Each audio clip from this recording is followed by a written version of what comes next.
Today is October 25th, 2021. My name is Luciana Spraker. I'm the Director of the City of Savannah's Municipal Archives. I'm here with Dr. Otis Johnson, former City of Savannah Mayor. We are sitting in the Council Chamber of Savannah City Hall today for our interview. Thank you for joining me today, Dr. Johnson. My pleasure. We're going to start off with some background questions, then talk about your experience growing up in Savannah before diving into your career and time with the city, both as Alderman and then as Mayor. So let's start off with your full name. My name is Otis Samuel Johnson. Okay. And when and where were you born? I was born in Savannah, Georgia, in the Georgia Infirmary Hospital on March 26, 1942. Okay. Can you tell us a little bit about your family and growing up in Savannah? I'm a descendant of Gullah Geechee people, and I identify as a Gullah Geechee. My maternal roots are in Beaufort and the Fusky Island and all along that South Carolina coast on my grandmother's side. On my grandfather's side, he comes from the Ogeechee side, down in what was commonly called Wayes, Georgia, where Richmond Hill is now. So I have the Gullah, South Carolina side, and I have the Geechee side, so I'm a proud Gullah Geechee. I already said that I was born in 1942 in the midst of the Jim Crow era. And so my early beginnings on the east side of Savannah was reminiscent of a lot of people who came in from the South Carolina coast and the Georgia coast to Savannah, which was a kind of economic hub where they could come and find work. But we kept our roots intact because we had relations down in Wayes and over on the Fusky. I used to spend the summers over on the Fusky Island with my great-grandmother before she died. So I'm a very proud Gullah Geechee. How did your grandparents come to be in Savannah? Work. Work. What kind of work did they do? Well, originally my grandparents, and I'll have to get to why I keep talking about my grandparents and not my parents, but originally my grandparents came to Savannah because of work. My maternal grandfather worked on the river with the Fitzgerald Construction Company. They were building bridges and trestles and wharfs and docks along the river and also over in South Carolina. My maternal grandmother grew up on the Fusky Island and came to Savannah, of course, looking for work because there was not a lot of job opportunities on the Fusky Island. My fraternal grandfather worked in the oil companies, the Hunt, they had a food oil, I don't know how to describe it. But anyway, he worked also down in the industries connected to the river. And my fraternal grandmother was a seamstress. She sewed clothes. She could make things from a pattern or make things from scratch by just looking at the size of the person. So she was a skilled person and he was just a laborer. So that's that side. And on my grandfather's side, on my fraternal on my fraternal grandfather's side, they came from the Bluffton, Okatee area of South Carolina. And my fraternal grandmother came from Bluffton. She was a member of a large family. And they all came to Savannah seeking a better life by taking advantage of what they could get in terms of work at that time. Yeah. So you were very connected and close to your grandparents.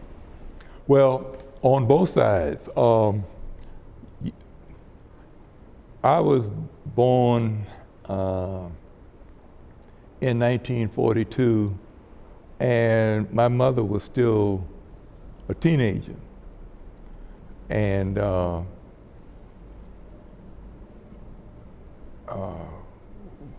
my brother Paul, who is also a Johnson, was born in October of 1943.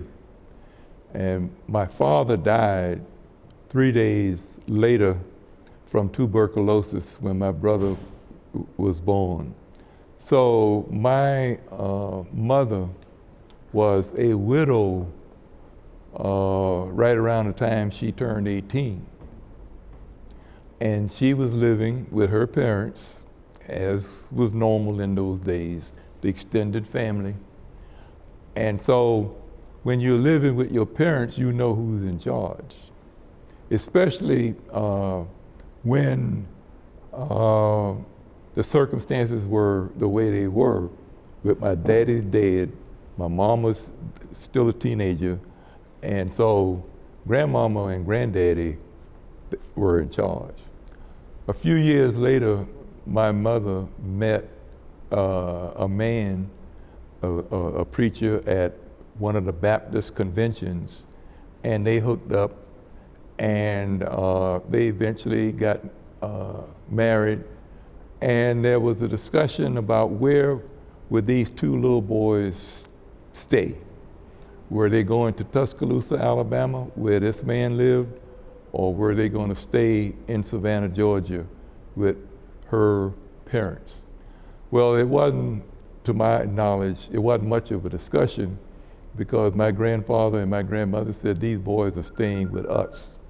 And that is how they became mama and daddy. So all my life growing up, they were mama and daddy, because at a very early age, my mother moved to Tuscaloosa, Alabama with her new husband, and she and her husband had 6 additional children. So there are 8 of us that come from my mother. There are 6 Spencers. His name was John Herbert Spencer. So there are 6 Spencers and 2 Johnsons. My mother's first 2 kids were Paul and me, and then the other 6 are all Spencers. We're a very close knit family, but we never really spent that much time growing up. I can remember spending 3 summers in Tuscaloosa during the course of my growing up. There were several times when my stepfather, who was a preacher, came to Savannah with my mom to preach a revival service for the Central Baptist Church, where my my godfather was the minister. So there was a close relationship between my family, my godfather, and my stepfather, and he would come and preach revivals, and therefore my mom would come. Well, of course, my mom would come along. But anyway, it's an interesting story that I tell in my memoirs. So that's the early beginnings. I started school at 6 because they didn't have preschool in those days. And so I started at the Paulson Elementary School, which was on Paulson and Joe Street. That school was torn down when the Spencer Elementary School, when the Frank W. Spencer Elementary School was built over on Bowen Avenue, where the Williams Elementary School is now. But you went to it when it was the old Paulson School? The Paulson School was on Joe and Paulson Street. It was a renovated shirt factory. In those days, we didn't have many black schools that were built to be schools. They took buildings and repurposed them to serve black students. And one of the early things that the NAACP was fighting for was more decent school plants for black children. They were also fighting for equal pay for teachers, because black teachers didn't earn the same thing, although they had similar degrees. They didn't earn the same thing as whites. So very early in my life, I became aware of the disparities, because one of the most glowing disparities was the fact that almost my entire 12 years in the public school system, we had secondhand books. When the books were replaced in the white schools, they gave the black children the books. And I remember being, I guess, who I always have been. I asked the teacher one day, why do we have these books with Ramon O'Reilly stamped in them, and why are they secondhand rather than new books with somebody else's name in the book? And she said, don't worry about that, son. 2 + 2 = 4, whether it's in a new book or an old book. So you learn what's in these books, and you keep trying to make something of yourself, and you'll be all right. But this is the way things are. It's not right, but this is the way things are. So you make the best of that. I can remember in 1954, when the Brown decision was rendered in May of 1954. I thought that when September came around and school here started in September after Labor Day, that I would be going to the Ramon O'Reilly School on Waters Avenue and Anderson Street, because it said that segregation in schools was now against the law. I was in the 6th grade. 6 years later, when I graduated from the Beach High School, the schools were still segregated. The schools did not desegregate until 1963, 9 years after the Brown decision. So in a way, I am really grateful that I grew up at the time I did, because we had tremendous teachers. We had teachers who believed that we could learn, that we were equal.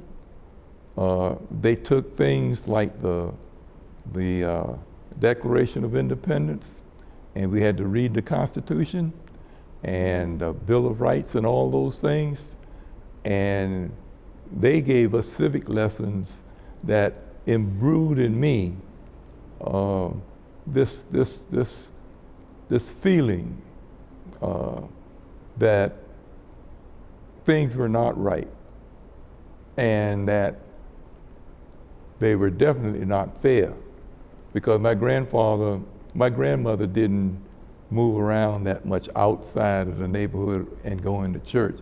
But my grandfather would take us downtown, and downtown really was Broughton Street. That was the main commercial corridor. And we would go down to Broughton Street and we would go to, for example, Crest, who sold hot dogs, and they had good chili dogs.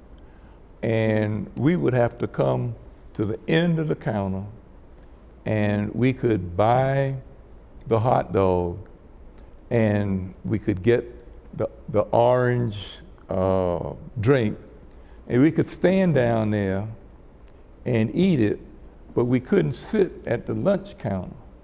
Even a little boy knows that that's not right. And so then in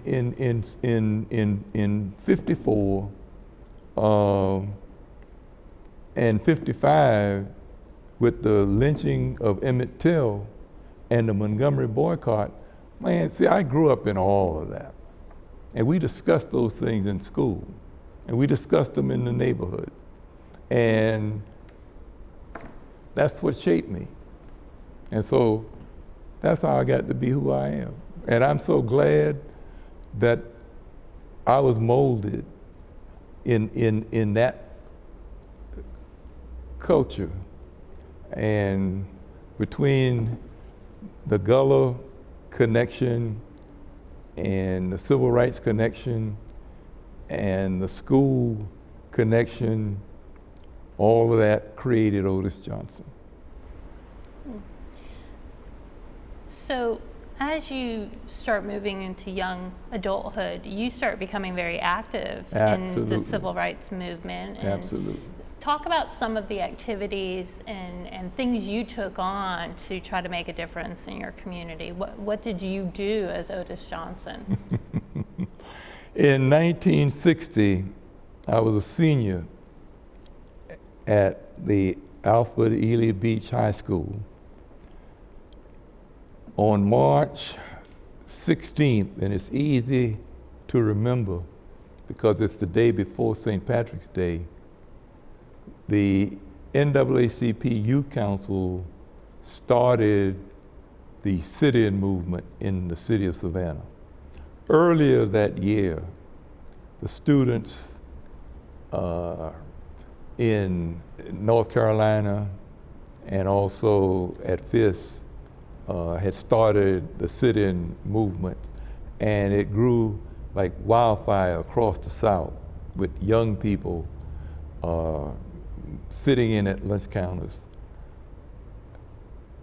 Two of the first three people arrested in Savannah were members of my homeroom class. And they were active members of the NAACP Youth Council. The Youth Council in Savannah has a tremendous, or had, because it's defunct now, had a tremendous reputation. It was once the largest youth council of the NAACP in the nation.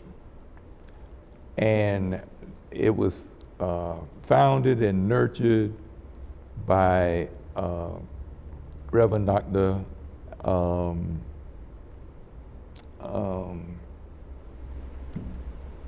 Gilbert? The Civil Rights Museum. Ralph Mark Gilbert? Ralph Mark Gilbert? Yeah, the Rev. Mark Gilbert.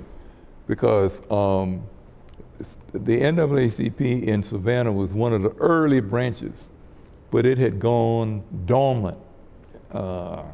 And when Dr. Ralph Mark Gilbert came to town to be the pastor of the First African Baptist Church, he revived the NAACP and started growing the youth council.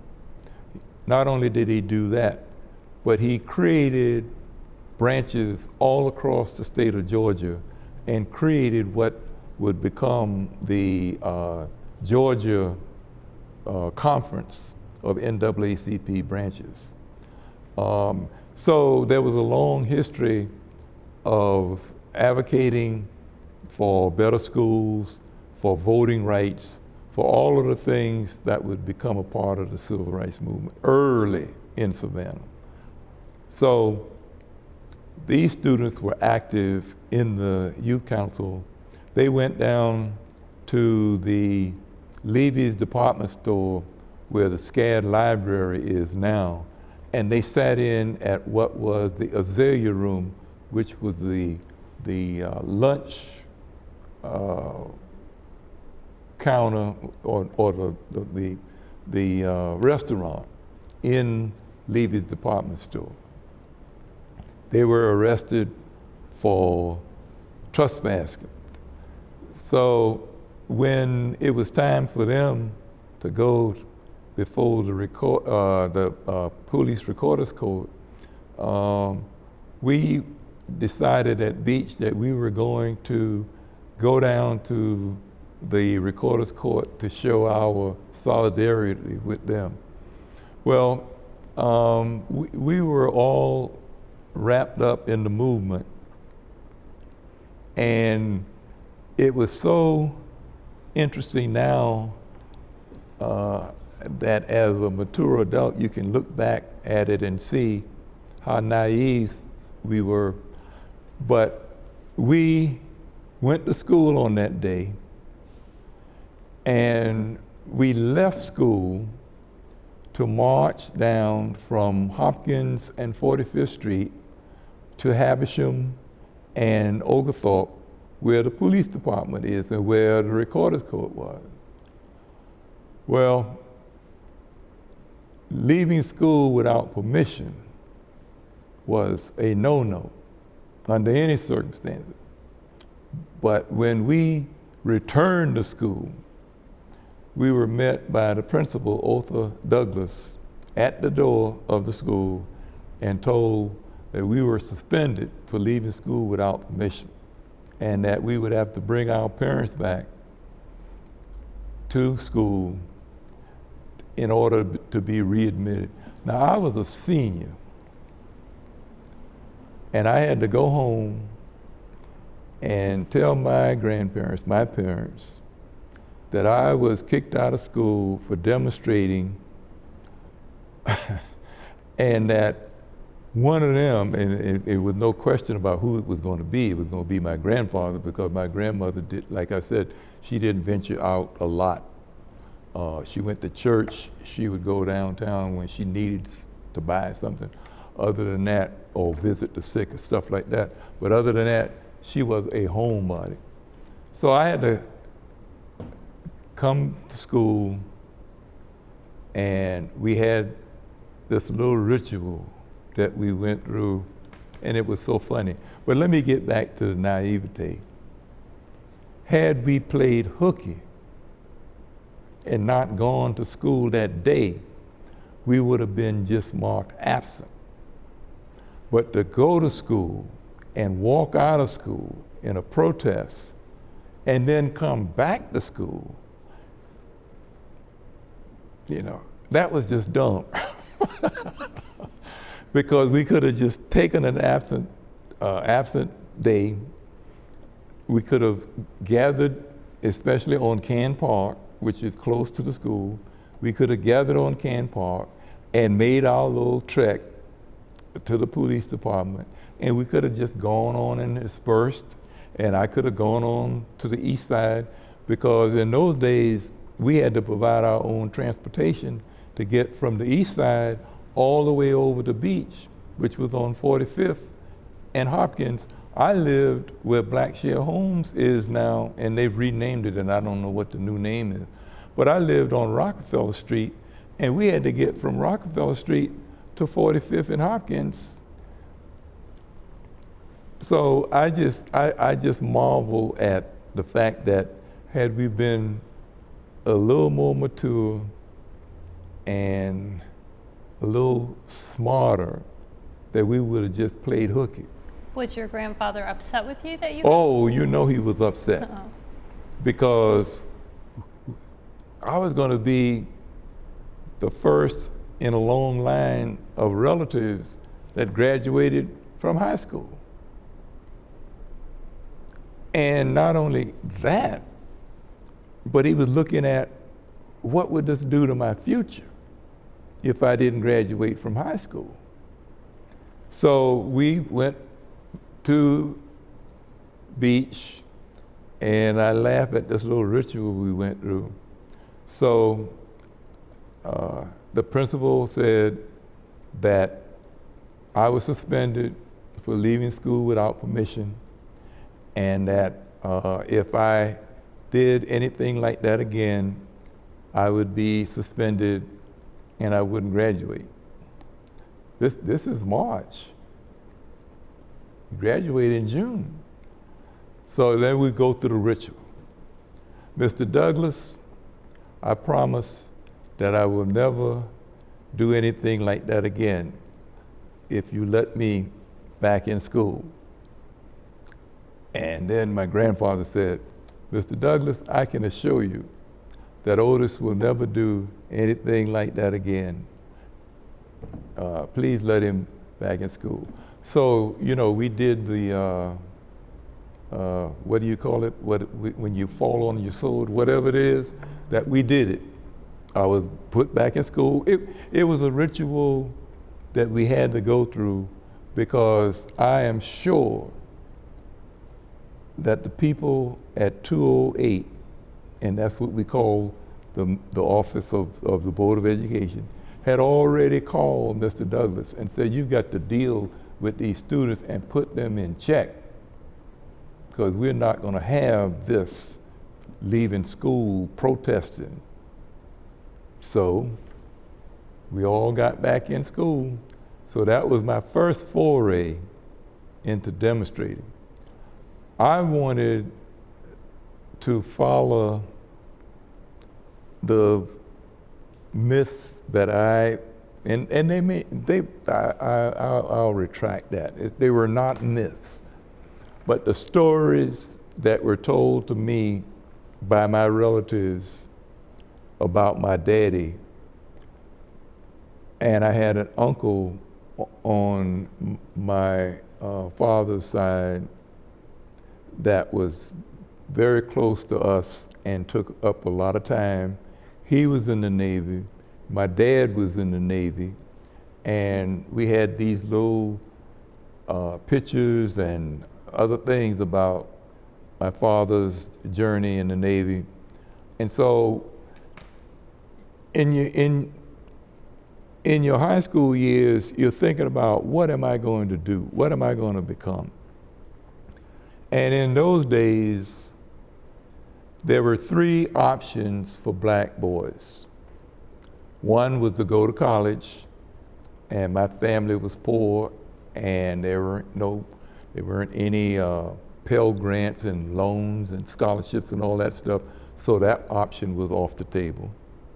The other was you could graduate from high school and get a job, and in that day and time, facing 1960, there weren't many jobs that didn't pay other than just low wages. So to get a low wage job was an option. That wasn't very attractive. So going into the Navy, into the military, was the third option. And during that time, you saw a lot of black boys exercise that third option. A lot of us went into the military. And so since this Navy thing was, in my head, when I was in 11th grade and I turned 17, you could join the Navy Reserve when you're 17. I had made up my mind that my option, career option, was to become a sailor, to spend 20 years in the Navy, to have a good career, to come out at 38, I'd be young enough to get another job, and I would have financial security.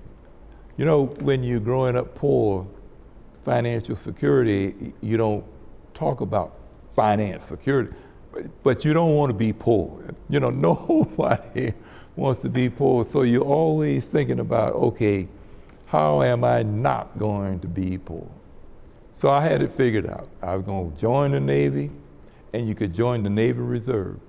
So between 11th grade and 12th grade, and I was always planning, you know, I'm always looking at the next thing, trying to look ahead. So I'm gonna plan this before I even get out of high school so that I can be on the fast track. So I joined the Naval Reserve between 11th and 12th grade, and I go to the Great Lakes Naval Training Center in Great Lakes, Illinois, the summer between 11th and 12th grade. I'm getting ready, get boot camp out of the way.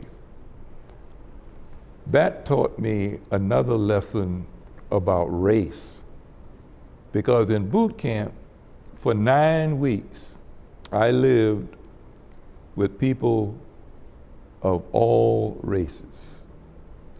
And in that time, growing up in Savannah and in the South and in this country, there was always this myth about how smarter white people were than black people. And although growing up in the environment I grew up in, being taught that we were all equal, that the laws were just prejudiced and they were, you know, holding us back. When I got to boot camp, I found out, and it was another character shaping moment, that boy, there were some dumb white folks. And there were some smart white folks. And I already knew there were some dumb black people and some smart black people. So the myth of their intellectual superiority was destroyed during those 9 weeks when we lived together day and night for 9 whole weeks. And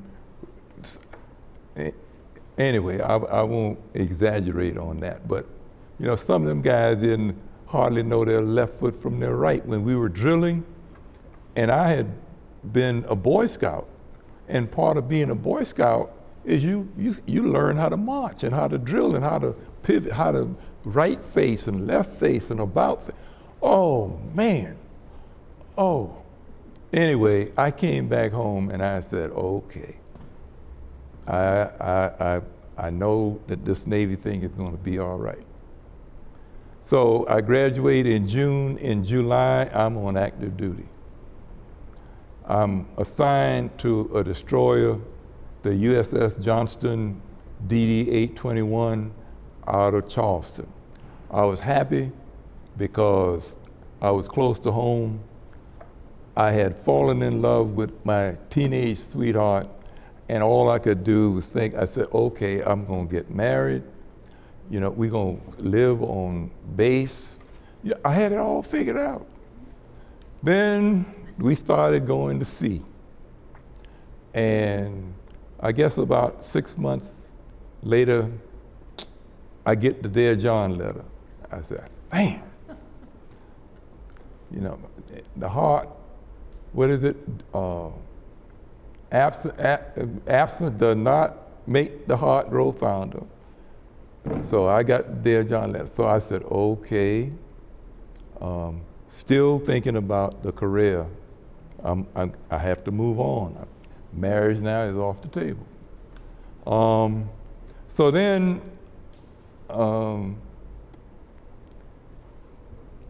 being at the lower rung of the enlisted ladder, you get all kinds of what we used to call S details. And I said, you know, I can do better than this. And my grades were good, and I started thinking about college. Then I signed up for savings bonds. I said, I'm gonna save this money, not spend it all like a lot of sailors do, and I'm gonna go to college. I had played in the Beach High School band, and man, we had a band. So I said, okay, I can study music education and become a band director and have me a band at a high school like I participated at Beach. So that my whole orientation began to shift now from this 20 years. This 20 years is looking like, oh, forever, 20 years of this? No. So then my whole orientation shifted to start looking now at this other option. College becomes an option, an attainable option. So I send my savings bonds home. I have them mailed. They take out the money every month until you get to, I had the $25 increments because we weren't getting but $70 or $80 a month. I mean, we weren't getting any money in those days back in the 60s. So, the $25 savings bond was mailed home to my grandparents who kept them for me every month. And so now I'm looking to get out. And so it's a blessing that when you're in the reserve, you only have to put 2 years on active duty. So rather than 4, I can get out with 2. I said, thank you, Lord. I made a good decision, joining the reserve rather than joining the regular Navy. So then I get out and I come home and start my college education at Savannah State College in the fall of 1962. The spring of 1963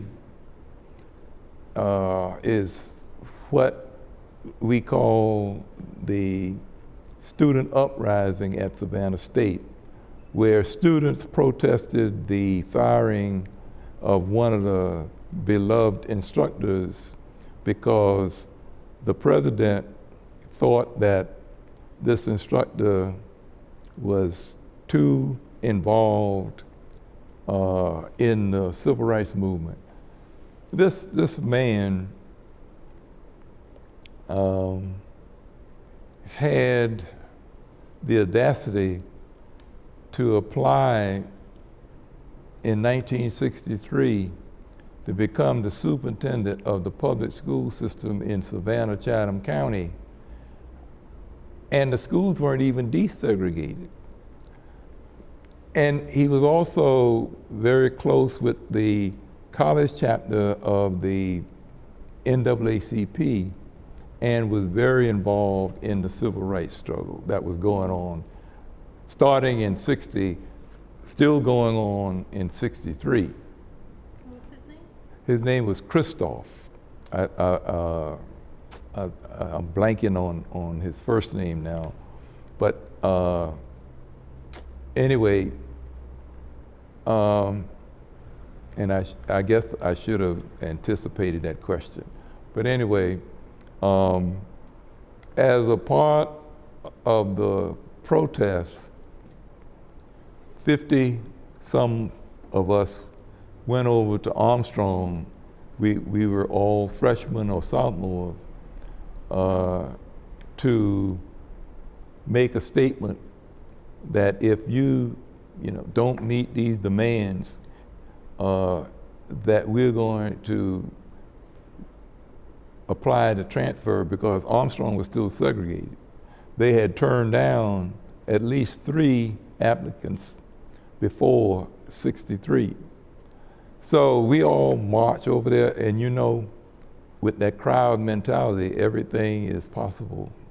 So we were all huffing and puffing and going over to Armstrong, pick up the applications, and we were all supposed to send them back. And I was the only one to send my application in. I didn't know I was going to be the only one to send my application in. Had I known that, I honestly don't know if I would have sent it back to be alone. But when I found out that they sent me a letter saying that they had received my application and they were going to process it, I huffed it over from the east side where I lived to the NAACP office, which was on MLK, which was in West Broad Street, to talk with Mr. Law. And Mr. Law said, you've got to follow through on this. You're a veteran, you've got good grades, you haven't been in any kind of legal trouble, you are a good candidate, and we're going to back you. So then they called Eugene Gaston, who was an attorney for the NAACP, who became the first black Superior Court judge in Chatham County, and Aaron Bushbaum, who was a Jewish attorney who had a reputation of supporting the cause of civil rights. And they got together and they told me to go through with it, to make sure that I crossed every T and dotted every I, so that there would be no reason that they could legitimately deny my transfer. And I followed through.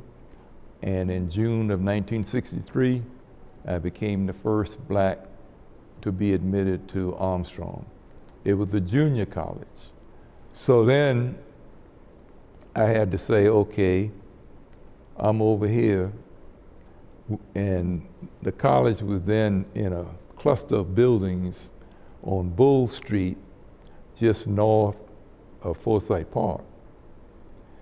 And so I said, well, I'm gonna do this year and earn this associate degree, and then I've got to make a choice.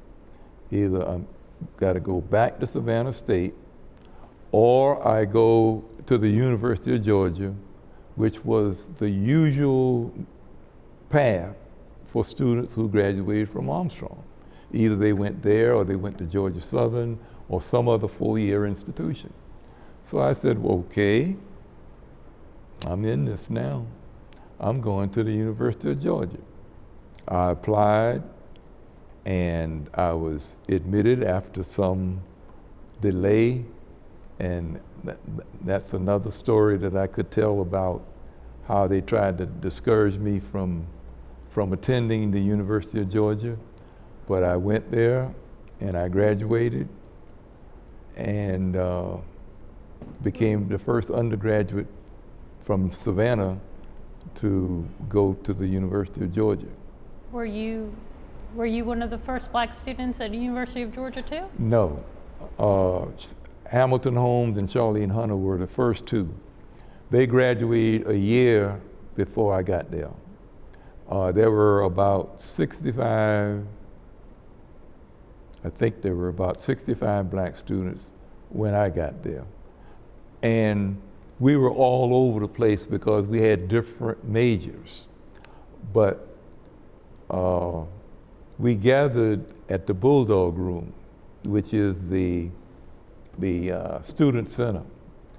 And it's interesting that at lunchtime we would plan our classes so that we would generally have from 12 to 2 if we could, if our schedule allowed us, we would have 12 to 2 free, and that's where we congregated. Other than that, I don't think I had more than 2 or 3 classes with another black person in the class. I was a history major. So we would meet in the Bulldog Room and we'd have lunch, and girls liked the soap operas. So we commandeered a section where there was a television screen. And so during the afternoons, the girls would be able to watch the soap opera. And the white students wouldn't come over there. So we took that space. And because they didn't want to fraternize with us, they allowed us, I should say allow, but they gave up that space. When we had football, we would gather at the Bulldog, and we would get together and we would walk en masse to Sanford Stadium. And we would all sit together. And we would go very early because Georgia football is notorious for a lot of drinking and partying and stuff like that. So we staked out our space so that we didn't have to cross anybody. And you know, we were trying to anticipate now what's going to set some of these people off. And stepping on somebody's foot would have been an excuse for acting out. So we tried to anticipate how we would be safe going to football games and basketball games or any activity. We went en masse. That gave us some protection. You didn't have that opportunity at Armstrong. You were alone. I was alone. How was your reception there? In the book I wrote, I describe it as being the invisible man. Ralph Ellison wrote a book entitled The Invisible Man. And in that book, he says that his protagonist asserts that there's a part of the world that just refuses to see him as a man, as a person, as a being. And so I felt in the beginning that I was like an invisible man. The president sent out a letter in June before I enrolled, telling students that if they created any disturbances or interfered with me in any way, that they would be expelled. And those students were smart enough to say, you know, I'm not going to mess with that man. I'm not going to risk being expelled. So they just ignored me. And one of the things that I did, and I took it to Georgia when I went to Georgia, is that I would go to the class early, at the first day of class, and I would stake out a chair that I want, a desk that I wanted. And usually it would not be on the front row, because you know that thing about the front row. So I would stake out a desk, not in the back, but halfway between the front row and the back row. And then everybody who came in had to come around and fill in. I didn't have to cross anybody, and I kept coming early, and I had my stake. After a couple of days in class, you know, most of the time, by the end of the first week in class, everybody has their spot. So I had my spot, and I did the same. I used the same tactic at the University of Georgia. Go early that first day, and the subsequent early days, stake your position out, and then everybody else finds their spot for the rest of the quarter. And in those days, we were on the quarter system. We did shift to the semester much later. And that was the tactic that we used. We used that tactic and moving in mass as a way, you know, to not and I hate to use the word cause, because we weren't causing anything. I mean, we were at best victims of stuff, but we didn't want to be victims of mess. So we took those kind of steps to avoid mess. Right. And so I have a chapter where I describe my experience at Armstrong, and I have another chapter entitled A Different Kind of Bulldog. Because Athens in 1965, in 1964, when I went the fall quarter of '64, and Athens was Athens, and Georgia was Georgia. So the title of that chapter is A Different Kind of Bulldog, and I describe my experience at being a bulldog And I'm still a bulldog. I don't go to the games, but I look at them on TV whenever they're on TV, and I root for the dogs. So I am a bulldog. I pay my alumni fee. I contribute to scholarships and stuff like that. But that experience was different. Well, let's talk a little bit about, let's move into your career some now. You know, you started working really in community service through your career. You worked for both the Economic Opportunity Authority and Model Cities program. Talk about those experiences and organizations and how they're relevant to the Savannah community. Yeah. There is a term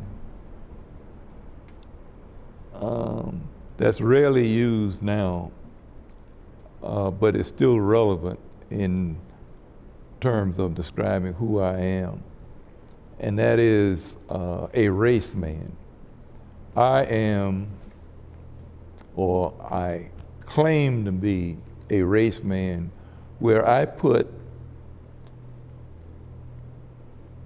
advancing my folk as a priority for me, and it has been that way ever since I walked out of Beach High School in 1960. It was just something in me that says, I've got to make the statement. That little foray down to the police department, I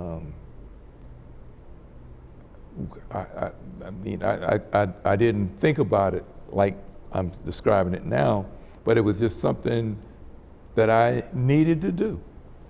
And so when I looked at my first job, it was with the Economic Opportunity Authority. The Great Society programs were coming into being in the late 60s, Lyndon Johnson's Great Society. As one of those programs, there was a community action organization that was supposed to help reduce poverty. And I got a job as a resource guide. And every day, it was my job to go out into these neighborhoods and knock on doors and ask people with my little clipboard, what is it that the anti-poverty program can do for you? And they keep saying, I need better housing, you know, I need health care, I need better education for my kids. I mean, the whole litany that if you ask somebody that right now, they would tell you the same thing. And so every day after I got through canvassing the neighborhood, you go back to the office. And I was in a field office over on Huntington and Price Street. And you'd go back and then you'd have to tally up these things. And you know, how many people said they need housing? How many people said they need help with rent? How many people said they need health services? How many people said they need a job? And after a while, I said, well, man, these things keep coming over and over and over. Same thing, same issues. So then on the on the bulletin board, there appeared one day a flyer from Atlanta University School of Social Work saying that they had gotten a grant from the Office of Economic Opportunity to fund a program to train people who were working in the anti-poverty program in community organization. And I looked up what community organization entails, and it meant organizing people in communities to advocate for improvement in their lives. I said, man, this is what I need. I need to learn how to move this stuff, because it's the same stuff over and over. And the organization didn't have enough resources to deal with most of it.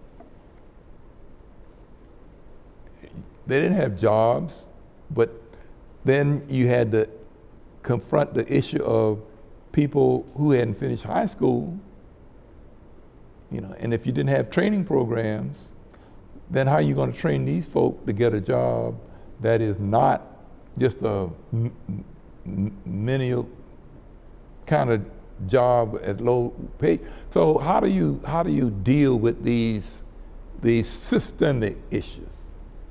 And that attracted me.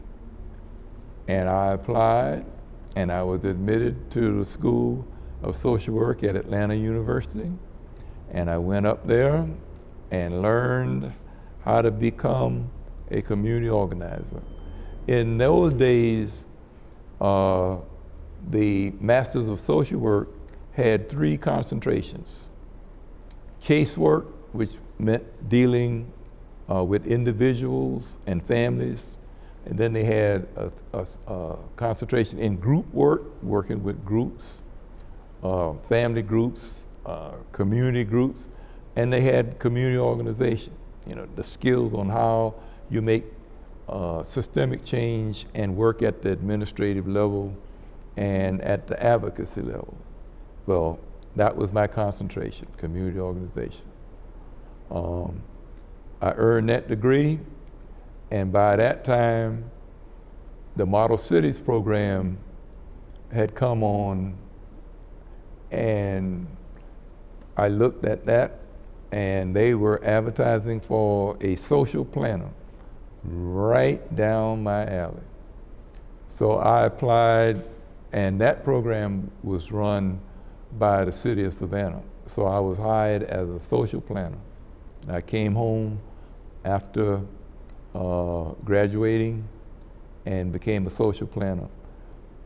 From there, I went to Savannah State to organize the undergraduate program in social work. And I took that on and worked until we got that accredited, and my career just kept moving along. All of it has been centered around trying to improve outcomes for low wealth people. And since everywhere you look, the majority of low wealth people are people of color, it's just been my calling. And I embraced it, and I love it, and I wouldn't do it any other way. Well, we are sitting in the council chamber, and you were elected to city council in 1982, representing the 2nd District. That's right. Served 2 terms as alderman. What made you decide to run for city alderman? At Atlanta University, in our classes on social action, we talked about a concept of inside, outside. You need outside agitation to bring attention to the problems. But you have to be on the inside to make the decisions to do something about the problems. So we learned that you need both. You need people raising hell to get attention and to create an environment that stresses that change is necessary, and we're not going to accept anything less than an improvement of this condition. But then you have to have people inside who have the power and the authority to make the decisions to make the change occur. And so it was my opportunity, because I had the education, the qualifications, and the commitment to try to get on the inside. And so that's been a part of my social action strategy that I took there, and everywhere I've worked, it's been either as an agitator on the outside or as someone on the inside trying to influence the policy. I wanted to ask you about some of the people that you served with on council when you were an alderman. So Yeah. try to keep separate the alderman and mayor time. Yeah. But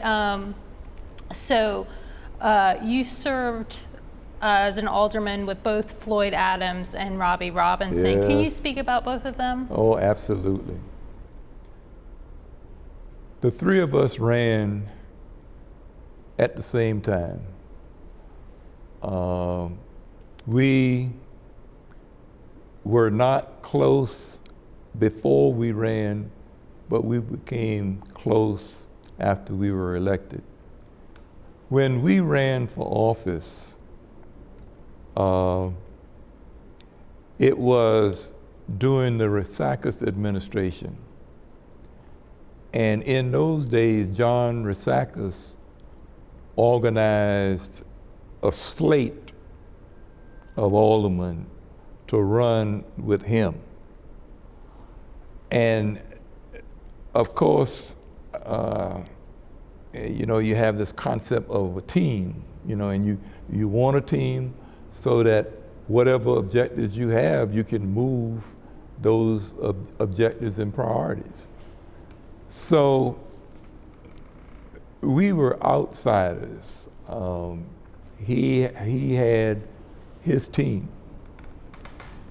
It was also at that time when the Voting Rights Act had mandated that districts be drawn where you had a majority of the minority population that could elect their own representatives. So in the time that we ran, the second district was clearly a district where you could elect a black alderman. The first district was one, and then the fifth district. So Floyd ran against Roy Jackson, who had been a part of the Resakas team. And so we all ran, well, the Floyd and I ran against incumbents. The fifth district had just been drawn. And so Robert had a number of people who were not on the council at the time because it was a new district. They had just reapportioned. So I ran in the second district, and the three of us won. I ran against Leon Chaplin, who was on the council. So we ran against, Floyd and I ran against two incumbents and we won. Robert ran against, I think it was about 3 people, and they had a runoff, and he had to run against Betty Ellington, I think, and he won.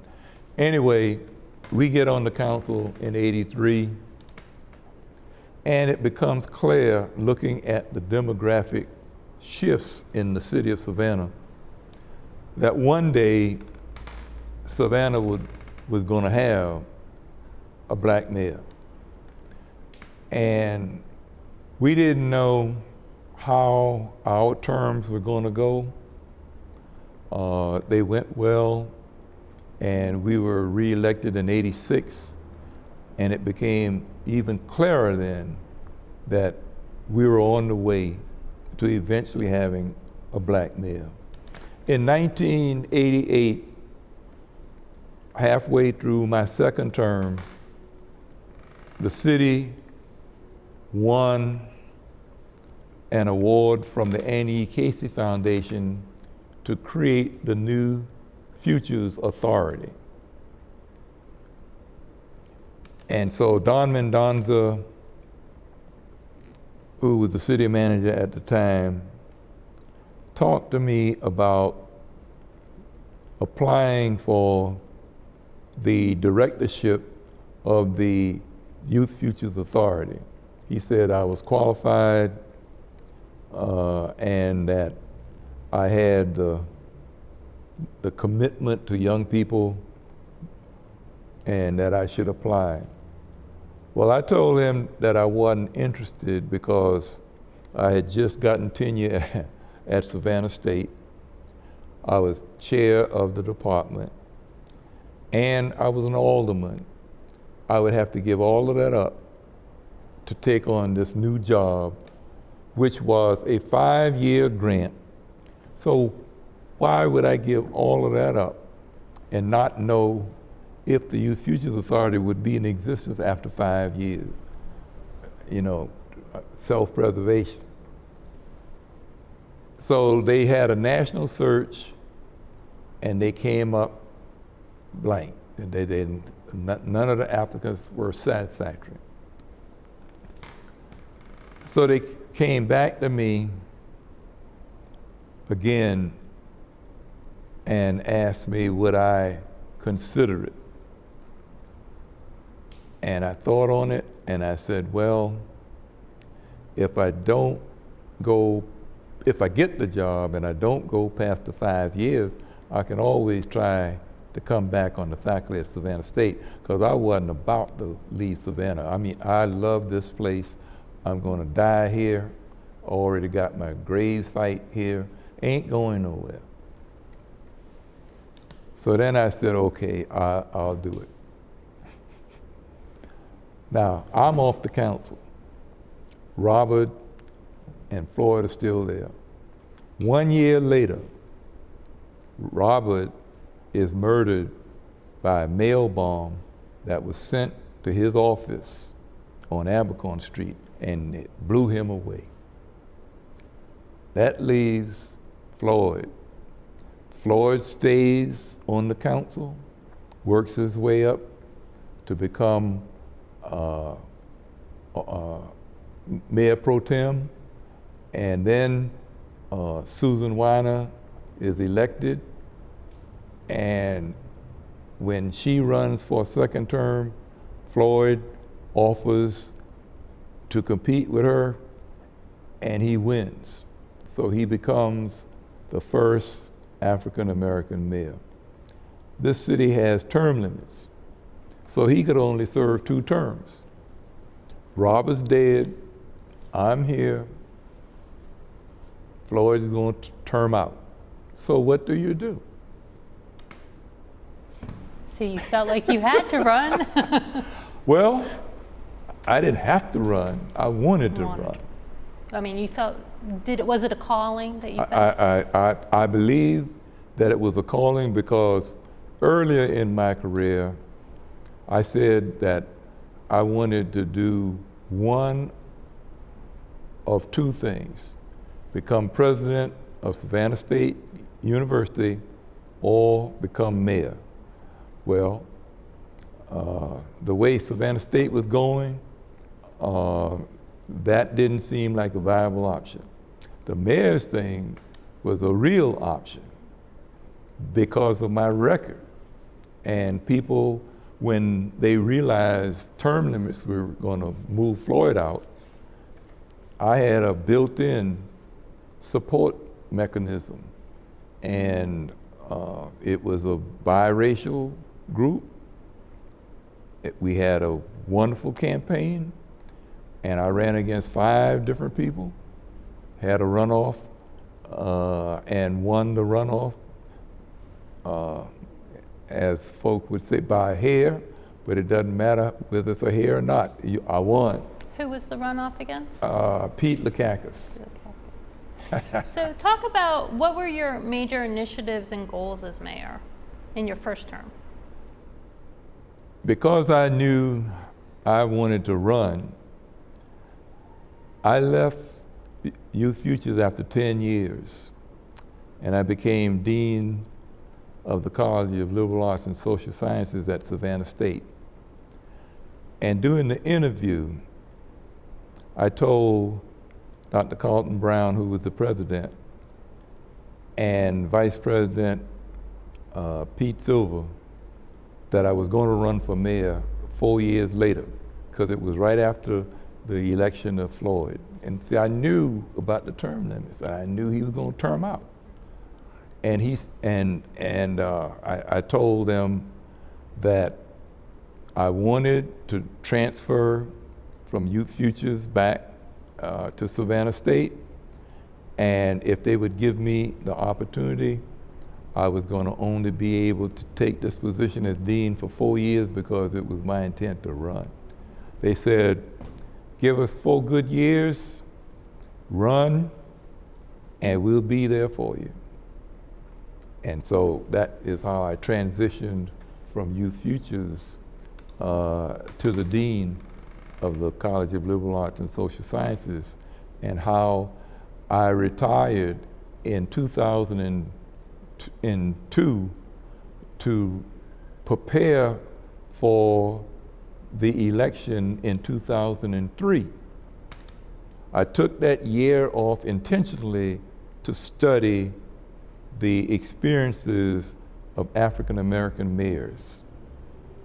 And I got books and articles and everything I could read to look at what did they experience. First of all, what were the challenges of getting elected? And then what were the things they tried to achieve that would advance the interests of African Americans, since they were black mayors and they were expected to do something. So during that time of study, I wrote position papers on neighborhood improvement, on crime, and on economic development. And I put them on the web and wanted people to look at them. And then I started developing a set of priorities. And I said, I'm going to go to the people with a platform. If you elect me, this is what I will try to do.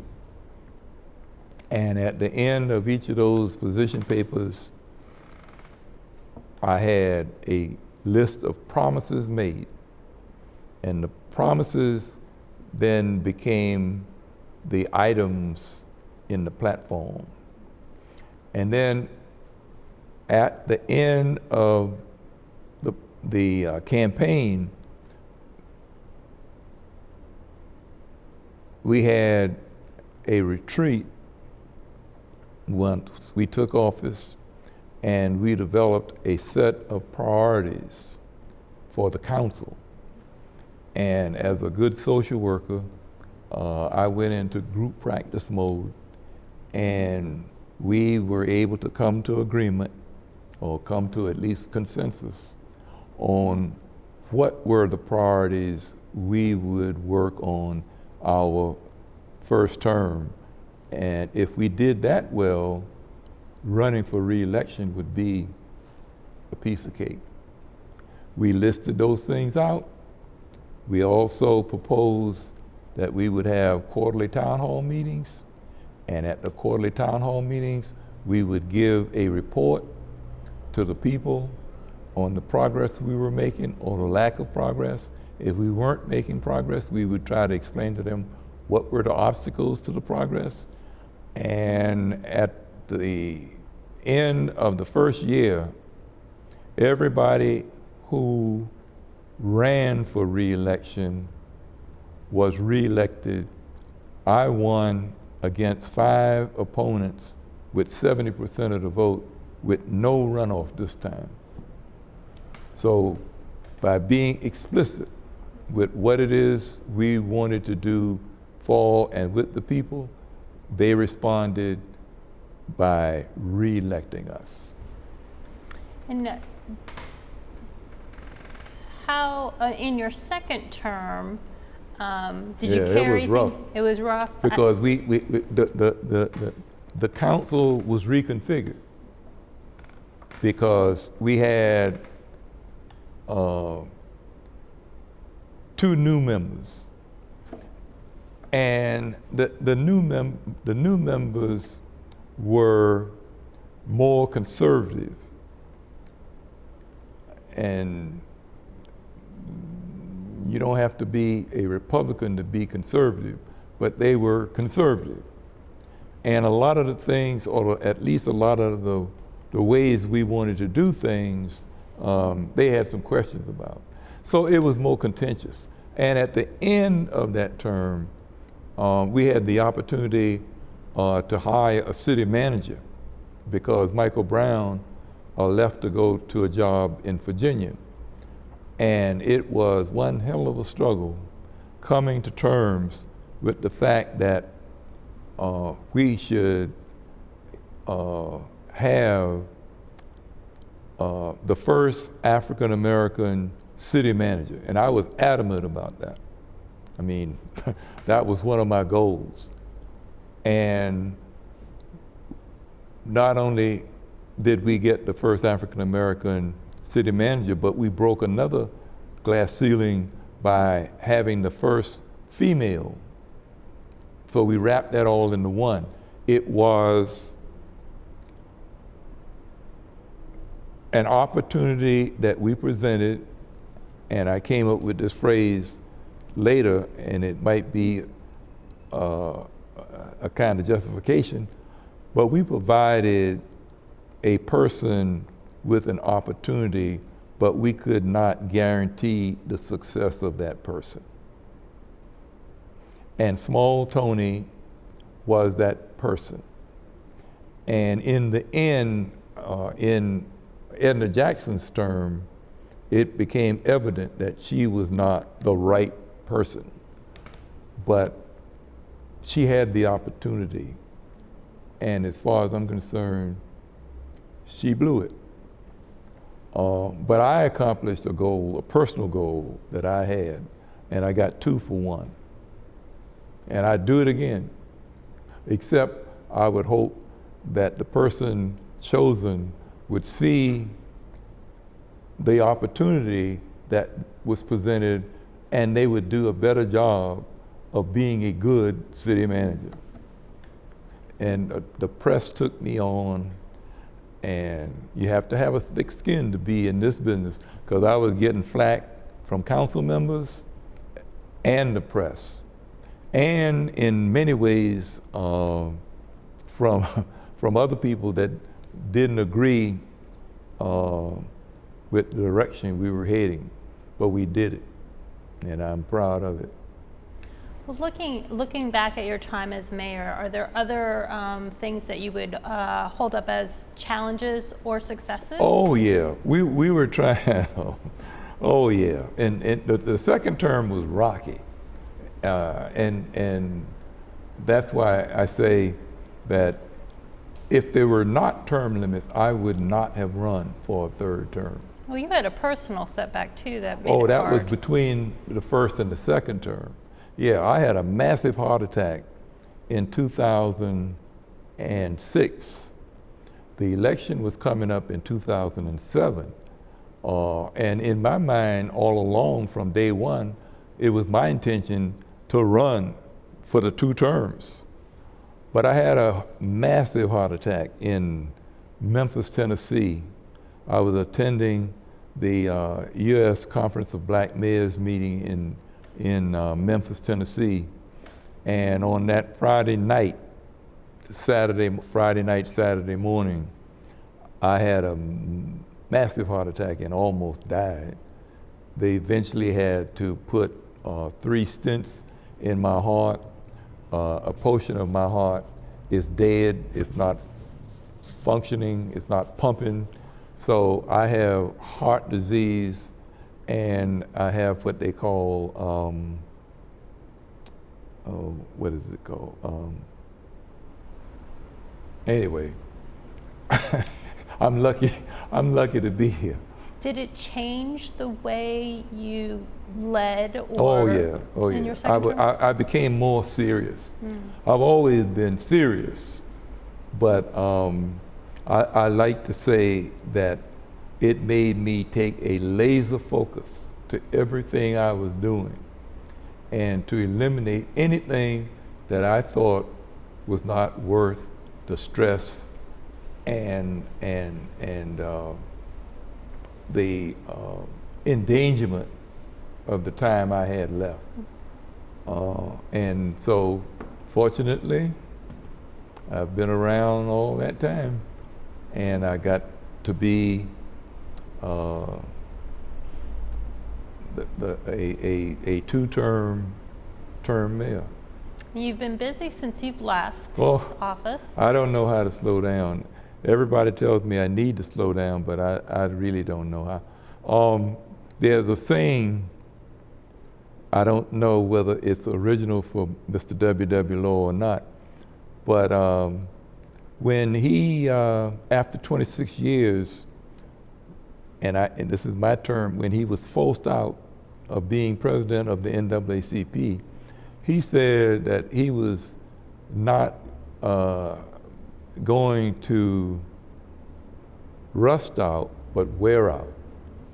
And then he got busy doing all kinds of things, creating all kinds of new organizations. And so it's my intent to wear out, not rust out.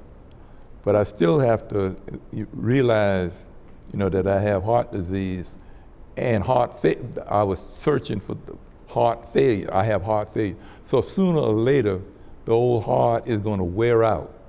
And in time, when it starts starting to really slow down to the point where I can't do a lot of things, I'll know, that my time is coming. But yeah, I have heart disease and heart failure, because a major portion of my heart is just dead. It ain't doing nothing. Well, you can't tell. So I have one last question for you on my list. So now that you've had time to reflect back after leaving the mayor's office, but obviously not stopping work, but reflect back on your career as a public servant, what are you most proud of? And this doesn't have to be as mayor, this could be looking all the way back to when you first walked down to the police headquarters. Oh, that's so long ago, 1960. What I'm most proud of is that in all of the years of public service, there's never been a hint of public scandal. That I have worked hard to earn the trust of the community and those who support and depend on me. And I have tried to be an example of a servant leader, a person who serves, and then because of the quality and commitment of that service, people elevate them to leadership positions. And so I've tried to be a good servant leader. And so I want to be remembered as a servant leader, someone who put the interests of people first and who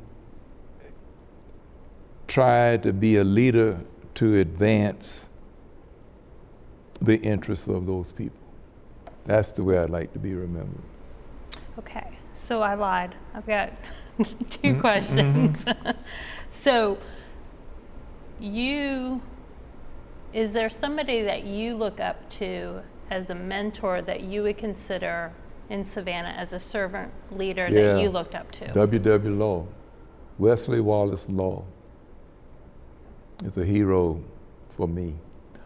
My intellectual hero is W.E.B. Du Bois, because Du Bois was a scholar and an activist. And I like to think of myself as a scholar, and I've tried to be an activist. So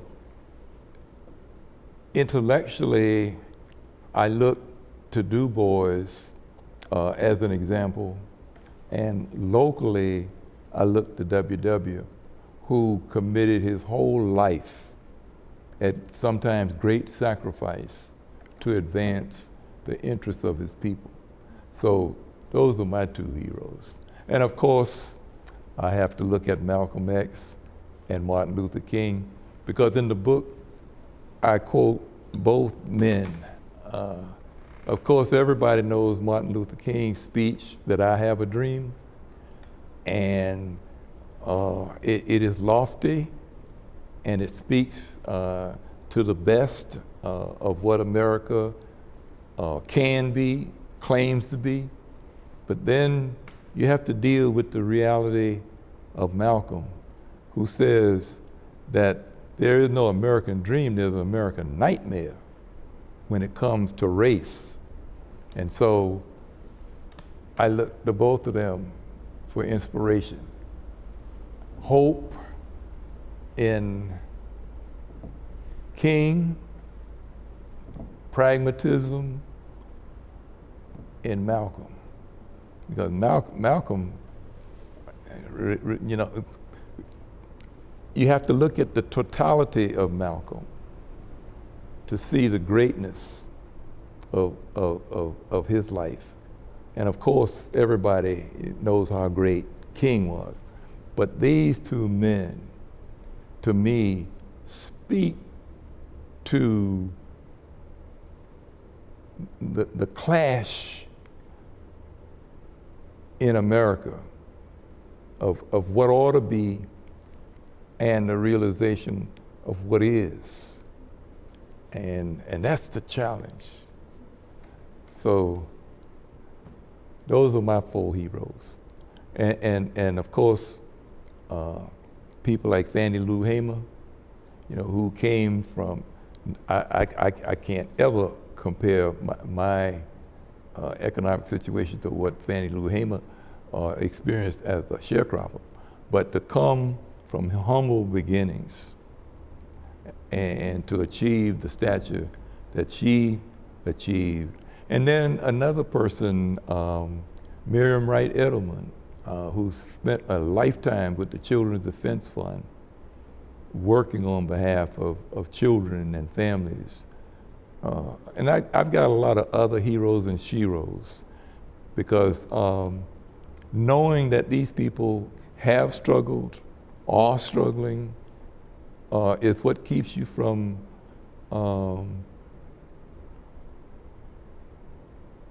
first of all, getting cynical, you know, to believe that nothing can change, and to keep you from being burnout, because if they can spend a whole lifetime working and struggling and achieving, why should you complain about being tired?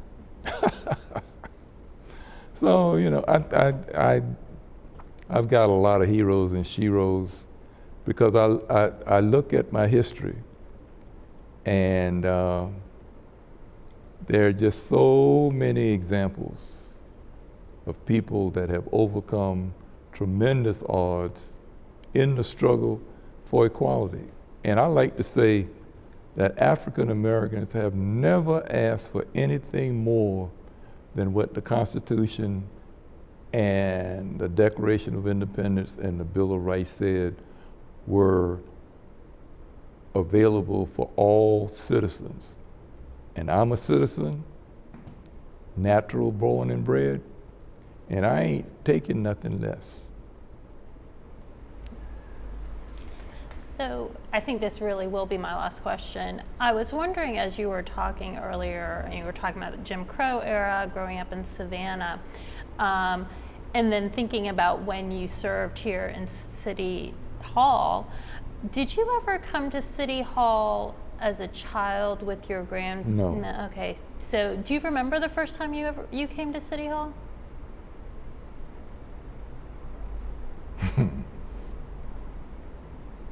No, I don't remember. Okay. Well, so is there anything else you want to add or talk about that we haven't hit on? No, that last statement is it's who I am. I'm not taking anything less. And as long as there are barriers, and that's why when Mayor Van Johnson asked me to chair the Racial Equity and Leadership Task Force, I agreed. And we have uncovered tremendous disparities in this city, and we've got to work to correct them. Because the people who are suffering from these disparities, most of them did nothing to deserve the status that they're in. And they're in that status because of their race. And race and class are joined at the hip. And so their position in the society is, in many instances, determined by their race. Remove those racial barriers, and their class status will most likely improve also. So you're still working. Yeah, Like I said, you're gonna wear out. I'm going to wear out. Yeah. I don't know if You don't know any other way to do it. I think it would shorten my life if I didn't have a cause. And since the cause of fighting racism is going to be all into the next century, I'm going to do my part, and then somebody else will pick it up, because that's the way we do it. Every generation has to do its part. Well, I appreciate you sitting down with us today and sharing your story and your thoughts and doing your part for us here at the city. Thank you. Thank you for the opportunity. Savannah has been good to me. And in turn, I've tried to contribute the best I could to making it better. And it's been a great journey. I don't have any regrets.